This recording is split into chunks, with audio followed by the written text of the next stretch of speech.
السلام عليكم. محمد مرسي العياد waxaa ku dhashay mantiqada sharqiya ee bariga Masar tuulo ku taalo oo la yiraahdo Al-Adawa 8 August 1951. aabihiis waxa uu ahaa beeraley, waxa uu ahaa kan ugu weyn 5 wiil oo la dhashay. lixdameeyadii waxa uu yimid Qaahira, wuxuuna bilaabay jaamacadda Qaahira isagoo ka qalin jabiyay engineering. sanadii 1978 waxa uu isla jaamacadda Qaahira ka qaatay shahaadada master oo uu ka qalin jabiyay metallurgical engineering. markii uu dhameeyay master degree waxa uu helay minxad dawladeed ka oo suurta gelisay inuu wax ka soo barto Mareykanka. wuxuuna shahaadada PhD ku qaatay material science jaamacadda Southern California sanadii 1982. intaa kadib waxa uu macallin caawiye ka noqday jaamacadda California State University sanadihii u dhaxeeyay 1982 ilaa 1985. waa madaxweynihii ugu horeeyay ee si dimuqraadi ah loo doorto dalka Masar. Dr. Mohamed Morsi ayaa dhintay isbuucan iyadoo ay socoto maxkamadeyntiisa kadib 6 sano oo xirnaa. waa tan 4 xaqiiqo oo ku saabsan Dr. Mohamed Morsi, madaxweynihii Masar. Mohamed Morsi waxa uu ahaa madaxweynihii shanaad iyo hogaamiyihii ugu horeeyay oo si dimuqraadi ah loo doorto Masar. waxaa xilka ka tuuray madaxweynaha haatan ee Masar Abdel Fattah al-Sisi afgembi ay sameeyeen ciidanka 2013. kadib markii uu joogay xafiiska 1 sano, dibadbax looga soo horjeedo tallaabadan ayaa horseeday xasuuq ka oo in ka badan 1000 mudaharaadayaal ah ay ku dhinteen gacanta ciidanka Masar.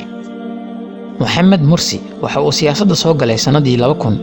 waxa uu xubin ka ahaa baarlamaanka sanadihii u dhaxeeyay 2000 ilaa 2005 isaga oo madax bannaan.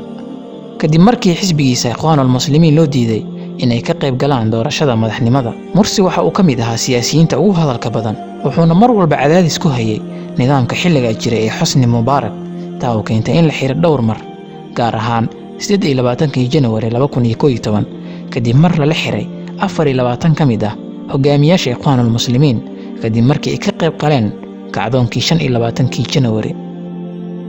siyaasadda arrimaha dibadda ee Morsi waxay murug ku abuurtay dalal dhowr ah. wuxuu taageero xoogan u ahaa mucaaradka Suuriya, wuxuu dhaleeceyn weyn u jeedin jiray nidaamka Bashar al-Assad, wuxuu saaxiib dhow la ahaa Qatar, sidoo kale waxa uu xiriir xoogan la lahaa Iran, iyo tan ugu muhiimsan oo ah inuu si xoogan ugu soo horjeestay qabsashada Israa'iil ee qaybsatay Falastiin. wuxuu xiriir dhow la lahaa ururka Hamas, tani waxay gacan ka geysatay yareynta go'doomintii lagu hayay Gaza.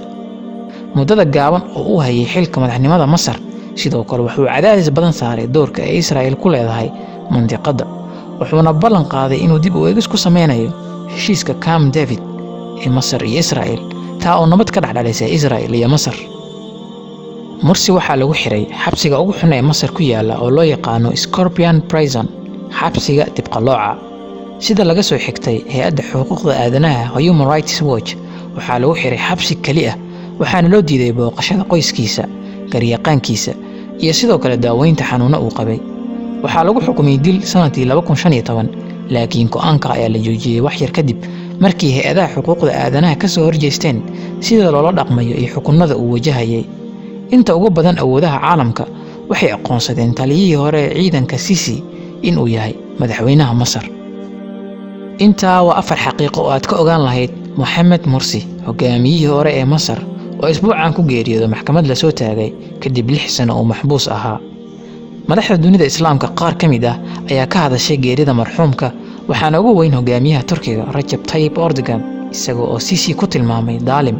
tacsina waxa uu diray qoyska Morsi, wuxuuna u rajeeyay inuu yahay nin shahiid ah. Bizim gözümüzde Morsi inandığı dava uğruna verdiği mücadele sırasında hayatını kaybeden bir şehittir. Tarih onu cezaevine atıp idamla tehdit edenleri ve şehadetine yol açan zalimleri asla unutmayacak. annagana waxaan leenahay Allah u naxariisto Mohamed Morsi. intaas ayaan jeclahay inaan ku ekeeyo maanta. Wassalaamu calaykum waraxmatullaahi wabarakaatuh.